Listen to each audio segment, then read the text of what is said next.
Word on the streets, it's Bowls and Beats. What's good, everybody? And welcome back to another episode with your girl, X. So as all my herb lovers know, 420 is right around the corner. So I thought it'd be a perfect time to discuss the herb. And to join the conversation is the perfect person, business and education consultant, my guy, Justin. What's up, everybody? Thanks for having me on the podcast. Thanks, I appreciate it. Thanks for being here. I'm honored. So for people who don't know necessarily who you are, tell them what you do. I work for Rubicon Organics, who represents Simply Bare, 1964, Wildflower. My job title is business and education consultant. Like I said, I'm a sales rep essentially. I go around and teach people about the product, teach people about cannabis in general. I'm big on, we're, as an organic company, as a premium company, product knowledge is big for us. So we do a lot of educating the bud tenders so they're able to speak to our products better in store, and managers, set up programs, that kind of thing, and go around and just spread the word of organic cannabis and the good stuff, basically. I love that you mentioned that you educate bud tenders, because that's actually something I think we need to speak about, is the lack of education when it comes to the herb, or the misinformation, and not everybody necessarily knows the right facts about products, and that can really affect a personal experience for somebody who's trying herbs for the first time, right? Yeah, absolutely. I mean, it's all about education. It's a slow uphill battle, I think, but I do think like the corner's slowly turning, I agree. So to anybody who might be trying to get into, using herbs and they kind of don't know where to start, or they're scared because they're health freaks, what would you recommend?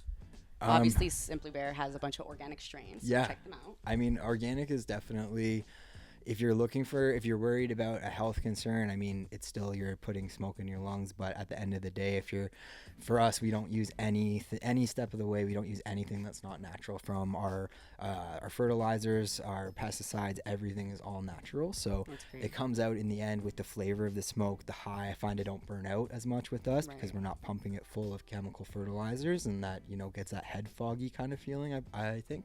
And then, our soil, we use living soil, so it's regenerative. We don't have to actually waste that soil because we feed it living things. So we use every strain that we do under Simply Bare actually has its own blend of soil, and we change the inputs for each strain. So some things we use are like birch bark and limestone and kelp and just naturally sourced things. Oh, that's awesome. And we use that to actually feed the soil, which then feeds the plant, right? So we're not just like nuking the plant with nutrients. That's it's amazing. A little bit of a different experience. Yeah. I always try to tell customers it's the same thing as going to a grocery store and you're looking at the produce and it's like organic and non-organic. Yeah, right. Obviously, if you pay for organic, you see that it's going little to bit of taste freshness. better. You're going to have a better experience with your meal, right? So you really got to choose wisely and invest into your health, right? Exactly. Don't be afraid to ask. That's what we're here for. The people in this industry right now are people who really love this plant. Yeah, because it's 100%. tough. Like, we're trying to survive, so for us to really stick into this industry, it goes to show how much passion there is for the people trying to make it work. Absolutely. And there's a lot of stores out there,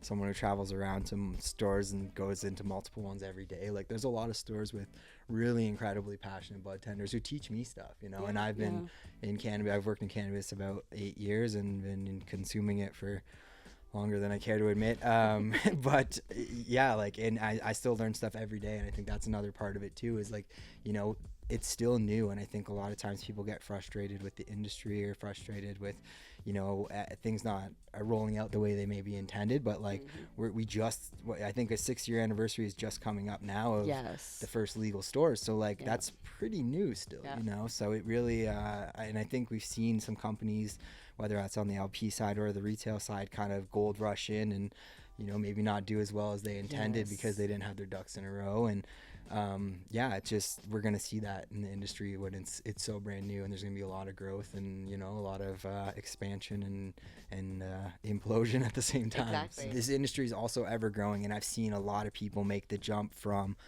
bud tender to key holder to manager to rep, and so there is that ladder if you really are passionate and you put the work in, and you do have to put the work in. And I think a lot of times people think cannabis jobs are all fun and games, and there's definitely fun and games involved, but they're a job. And that's the other thing too, is healthy relationship is a spectrum, right? Like some people can ingest all day and they're fine, and other people are, you know, it's only a weekend thing, and other people are, you know, a joint after work, or, you know, a couple during the night or whatever. Like, and I think it's just about finding how, you know, that works for you, and you're finding that healthy balance for yourself, because, you know, it is easy to overdo it as well. And been there. Yeah, so I think we all have. Everybody who's like a real stoner has had points and that's in their another life thing, where people act like once you get to that point, it's like you ruined your life. Yeah. It's really up to you Yeah, to you manage can your pull it back. relationship with Yeah, it. exactly. At one point I was like, wait, why am I waking up and taking a bong hit right away? Like, that's terrible. Yeah. Oh my god, I mean, maybe I should have breakfast or We've something. all done Yeah, that. and now I'm still do at that that on the point odd where day. I wake up, I'm like doing my thing, then I'm like, oh, I haven't even smoked yet. Like, Yeah.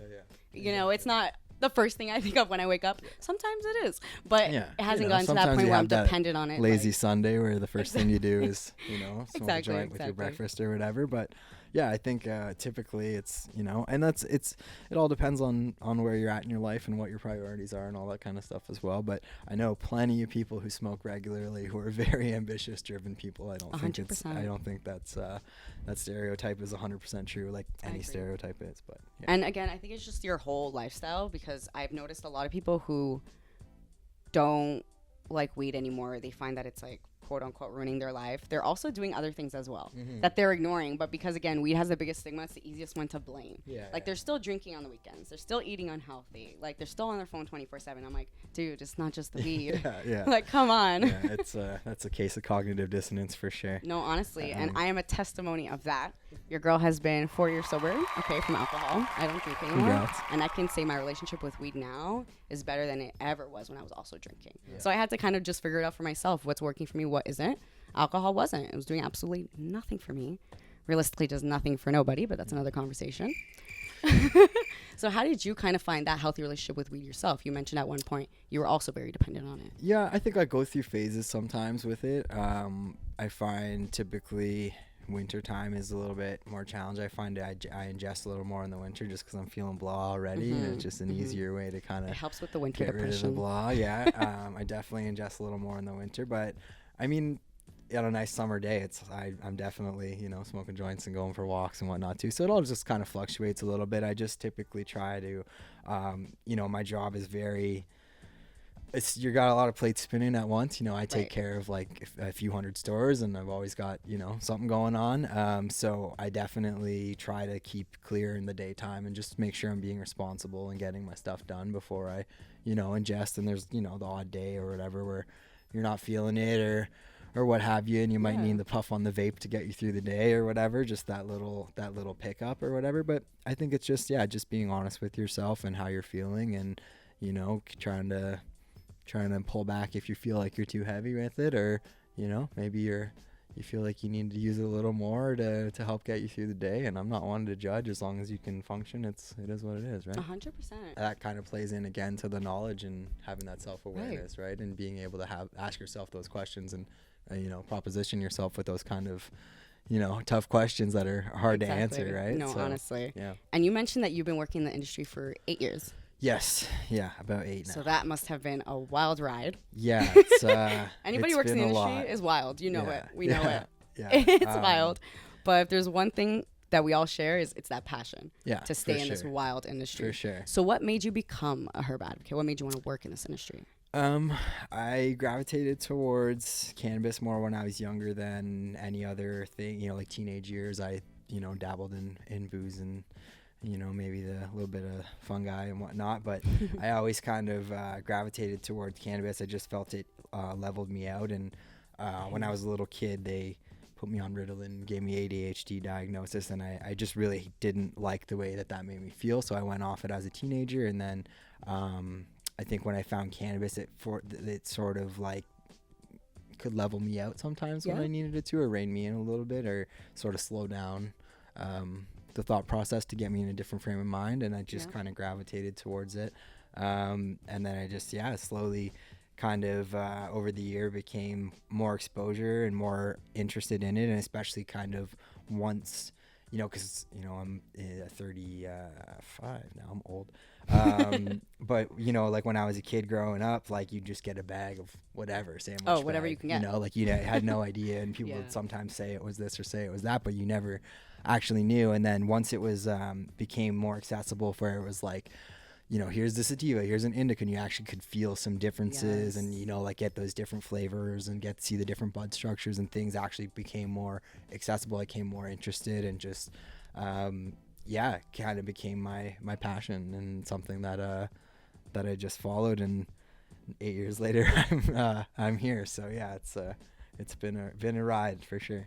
I like that you mentioned that it makes you slow down, because again, this goes back to everybody's different with weed, right? Some people don't want to slow down. Yeah. Some people are already lazy enough as it is. Yeah. They already don't have that in them. So slowing down is a bad thing. Whereas for people like us, I'm like so anxious.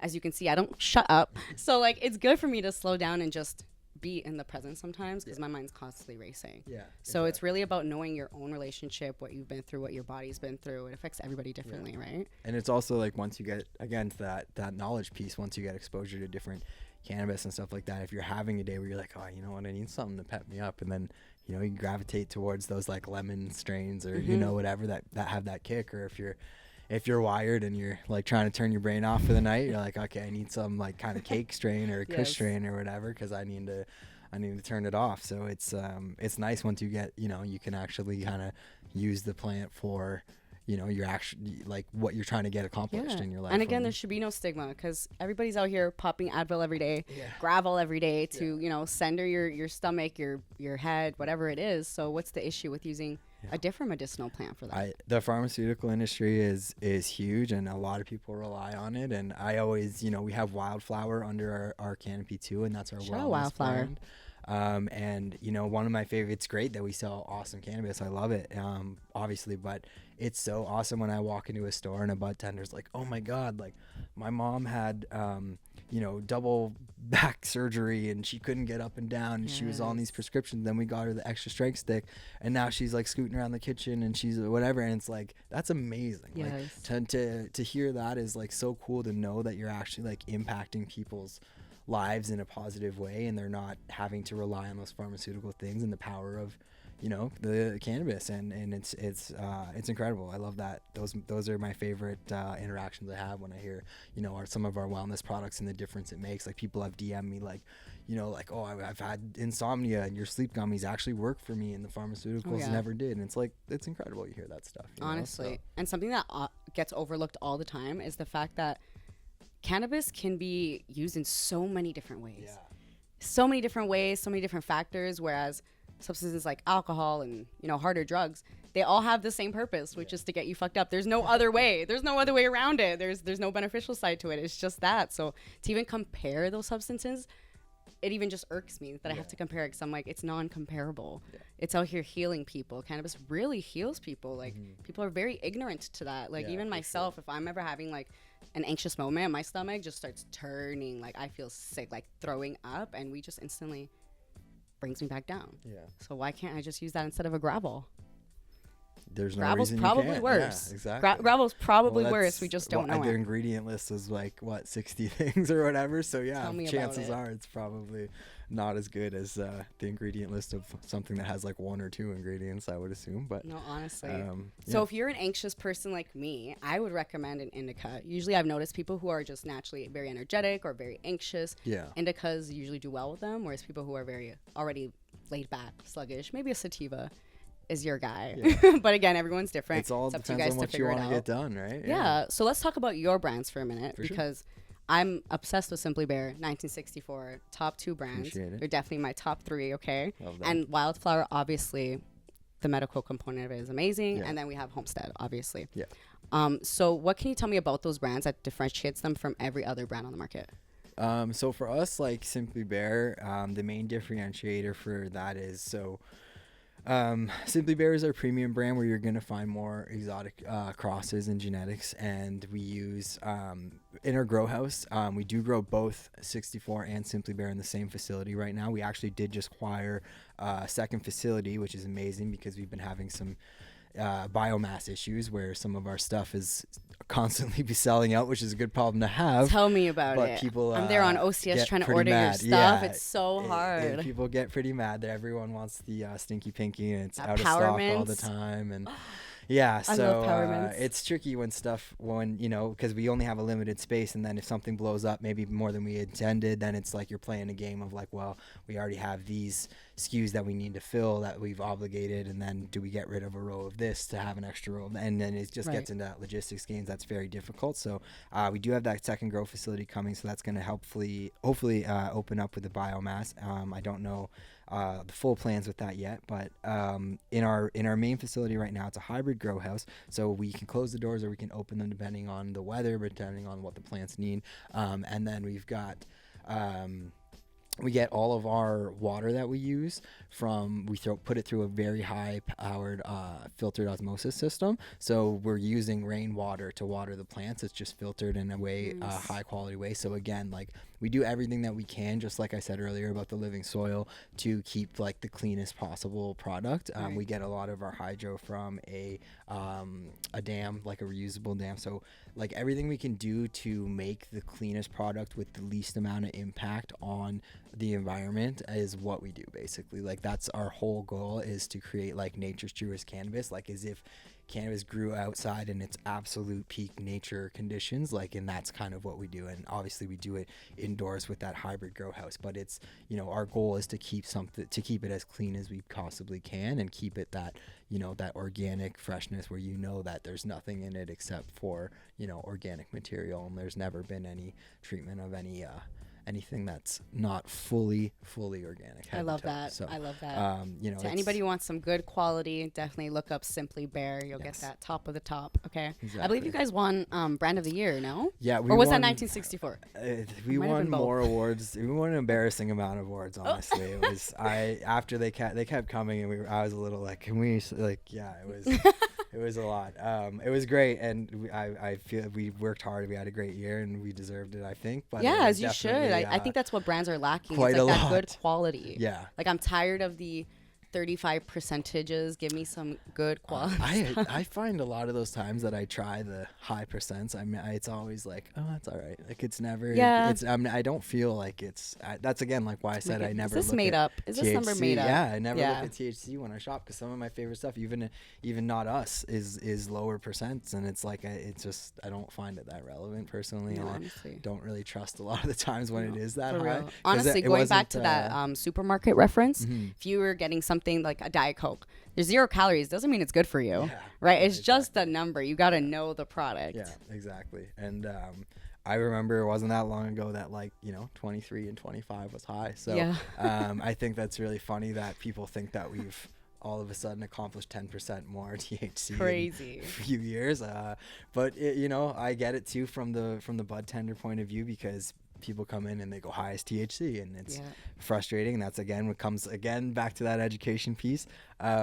But we're exposed to new stuff all the time too. Like, science is still, you know, now that it's legal, there's a lot more avenues opened up in that way for, you know, experiments and learning more about the plant and the genetics components of it and what they do. So we're not done yet. And I think sometimes Yep. people are impatient in that way, and they think that everything is set in stone, and it's really not. No, So I think you mentioned this before we even started filming. The industry is ever evolving. yeah, like, People that's forget it's new. constant. Like, we're building this right now. We're still in the We're trying gold to figure rush. it out We're still ourselves. it's still the gold rush period. Yeah. You know, like, people are coming into the industry and thinking that they can just, you know, be treated like it's any other retail thing, and it's not. Or, you know, people who are super weedy, and, like, you know, they lived and breathed it before legalization.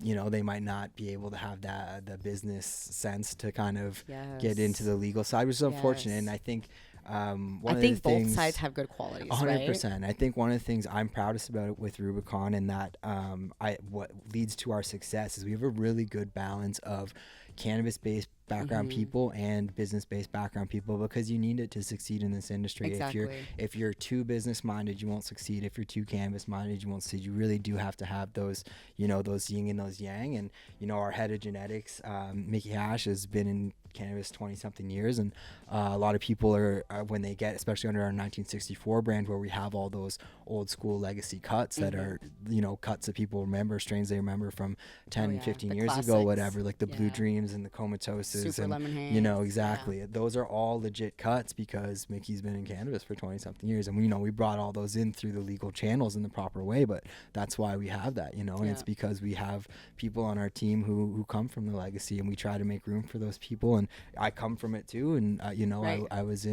I worked in those stores, and I was in the fun parts and the not so fun parts of that experience, and I made the jump over to the legal market, and worked my way to an LP, and it was a hard road, but my passion took me there. And I think that's the thing too. If you want to make it work, you want to make it work. And I know some guys who are still in the legacy side of things or gray market side of things, whatever you want to call it, and I don't think they'll ever come over. But it's hard to say how things are, going to play out. And I there's think pros and cons of both sides. yeah, for sure. Yeah. But I mean, in as far as the cannabis industry goes, like, if you don't have that even balance of business and cannabis, the cannabis love and culture and respect and knowledge, and also the business sense, you're cooked. I agree. So. I think that's really important, is to like pay respect to the legacy strains, so people who built this culture, right? Because like you said, there's a lot of people who don't even really understand how this culture was even built, where it came from, and it shows, and it's kind of a turnoff. Some brands don't understand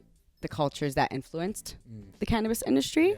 I think they like kind of undermine 100% legacy people. I think, I mean, and that's a sign of somebody who is, like we like to call them bad actors, and people who I don't think are going to end up sticking around in the industry for too long, because they're just, those type of people don't vibe well with kind of the people who want to make it work in this industry. And when I was in stores and stuff like that, I remember, I won't say who I was working for, but I was working for a store, and we had someone come in. They were a new district manager, and we were one of the better stores in the company, making money and whatnot. And they knew I had a legacy experience and black market experience and whatever. And it was right around the time of like drinks and edibles had launched, and like they not that big, took a little bit for those to kind of get going. Right. And also the margin on those things was pretty small, and it was like, I think 3-4 months if we didn't have any flower sales and just focus on the drink. And I just, at the end of this meeting where she told us how bad of a job we were doing, even though we were one of the better money making stores in the company, she asked if we had any questions, and I just mentioned, I was like, I'm just curious, like, if you could give me any insight to, we haven't had any flower sales in a long time, and it feels like we're kind of like, not servicing our bread and butter here. I understand we're trying to develop that new customer base with the edibles and the drinks and them launching and stuff like that, but our regular customers are coming in for the pre-rolls and the flower, and they're I've had some people mention to me, like, how come we never get any sales? It's whatever, it's been edible. And she just told me that, looked at me and said that my experience wasn't relevant anymore, and that the longer that I held on to it, the least successful I would be in this industry. Wow. Yeah, there's definitely people in this industry who may not have that respect for it, but I will say that I'm in a better place in this industry now than that person. So, like you said, the people who are passionate it comes around. are the last ones standing. Exactly. And I've already kind of seen it happening. Like, the people who are kind of just in it just to do it have already given up, or didn't succeed, whatever it is. The people who really have a passion for cannabis will stick it out. Yeah, exactly. Even myself, I'm not gonna lie, my family, like, they don't take the cannabis industry serious either, and I just kind of have to prove myself. I think the whole industry, that's what we're doing right now, is proving ourselves. Like, take us seriously. This is a serious industry. So I love to see that people are starting to consume more, because it goes to show how much it's growing. I think a sign, I told that story to people I work with, my higher ups in this company, and they were like, she said, like, offended on my behalf. No, honestly, so that's that crazy. makes me feel like, I'm in the spot where I need to be. And, I think it's, again, a testament to that. The people who belong in this industry will succeed in this industry. I agree. Hey, girl, if she's watching this, hey. But I want to get back to the brands that we were talking about. So, little fun fact, correct me if I'm wrong, 1964. Yes.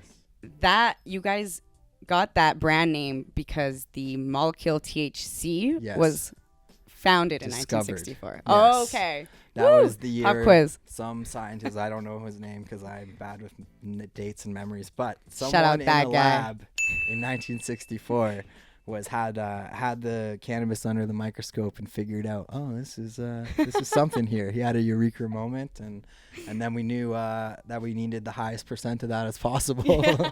Not that long That's later. amazing. So again, you guys, it goes to show like there really is so much science and history behind the cannabis plant. Yeah, It's just absolutely. really learning it. And now that this information is available through bud tenders, online, anywhere really, take use of it. Take advantage of it. Yeah. And something I wanted to touch up on was the lack of tourism when it comes to cannabis in Canada.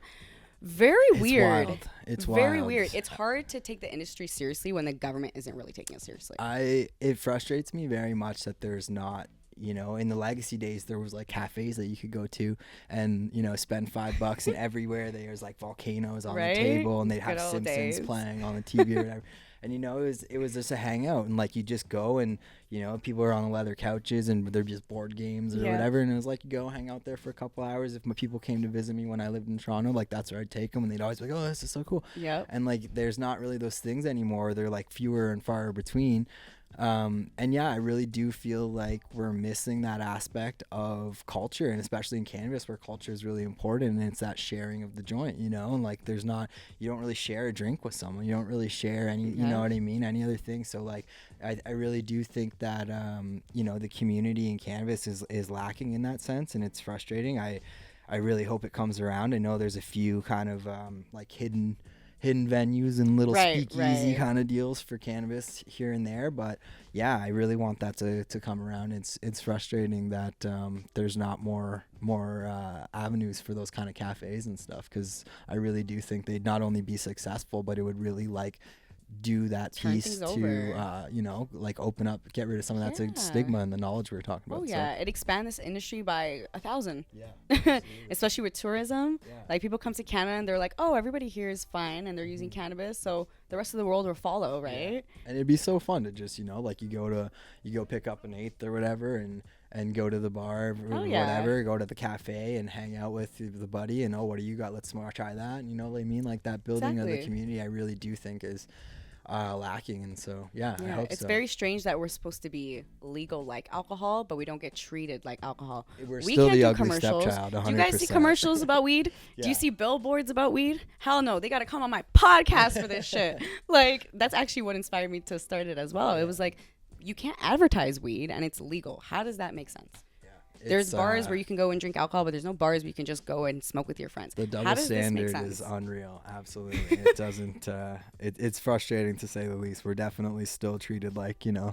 the ugly stepchild Yeah, sort even of thing. online. I mean, myself, sometimes when I post things, it gets flagged, gets taken down. My account gets shadow banned. And it's like, what the hell? Then we have other people taking shot after shot after shot. It's million views. I'm like, Yeah. what? I don't understand it at all. And I like on my personal account, like I have my work weed account, but on my personal account, I don't follow weed stuff. It's just like friends and family or whatever. But I'll get ads for like American weed companies that's like, we have weed for sale, buy our weed, we're selling weed. And I'm like, how can they be I know. this clear and not get taken down when like we can't even smoke a joint without it getting taken down? Like, you're not supposed to have any images of you consuming, Insane. which is, it is what it is. But So my girl went to Thailand. I know this is true because I literally saw the video.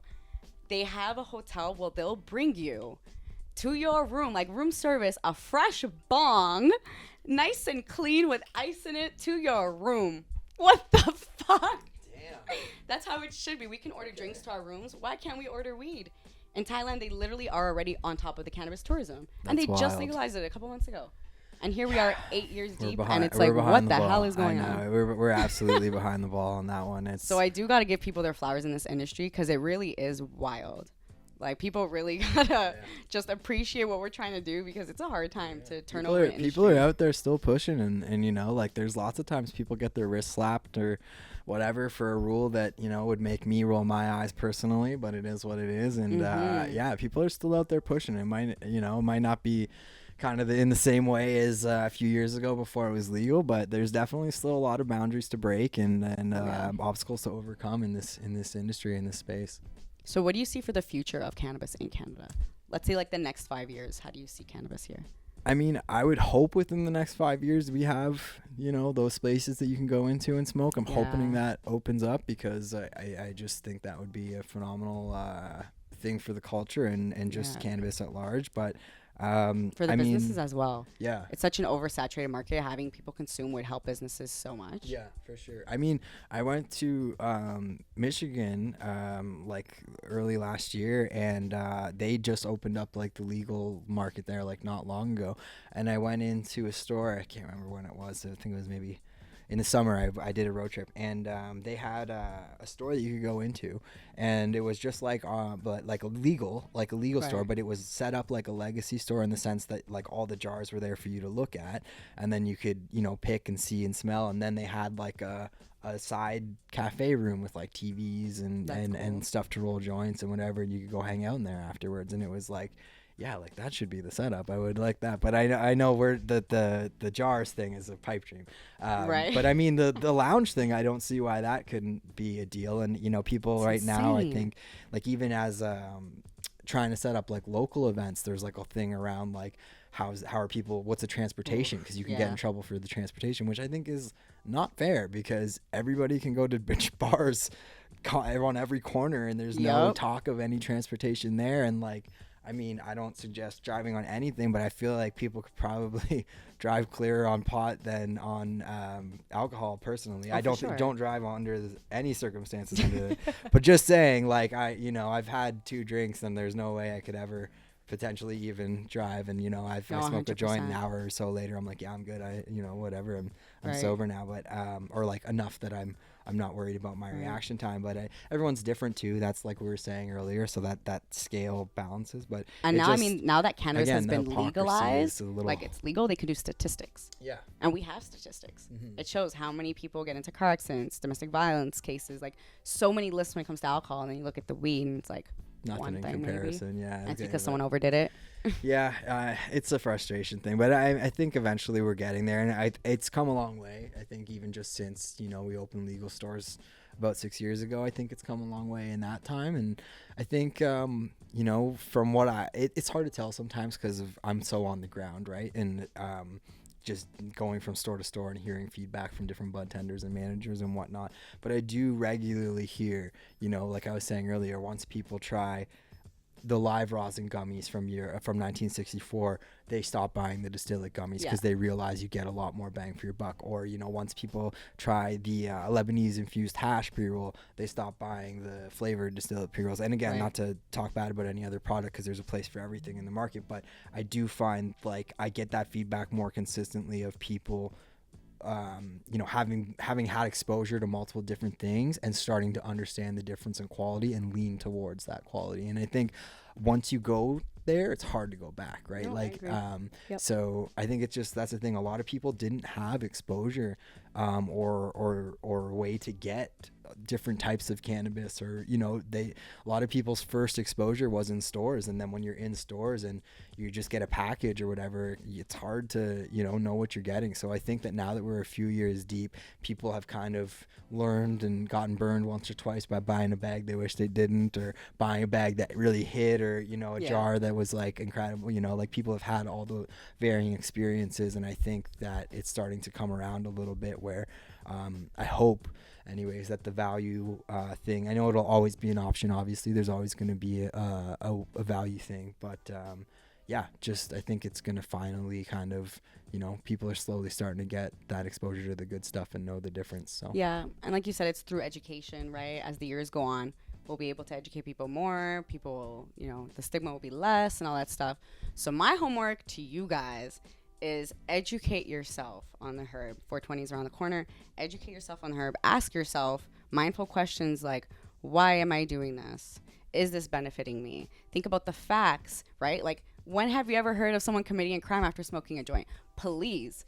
We're going home on our couch, we're eating and going to sleep. Like, ask yourself these questions long term. Is this substance going to be good for me? Is it going to be bad for me? Everyone's different, obviously. But do your research, educate yourself, and be mindful. I think that's very important. yeah, Be mindful absolutely. when you're using it. Absolutely. Oh, you weren't the same thing? Okay. I was just agreeing. You're right. So before I wrap it up, I do want to ask you one last question. Sure. So how has cannabis and music healed you?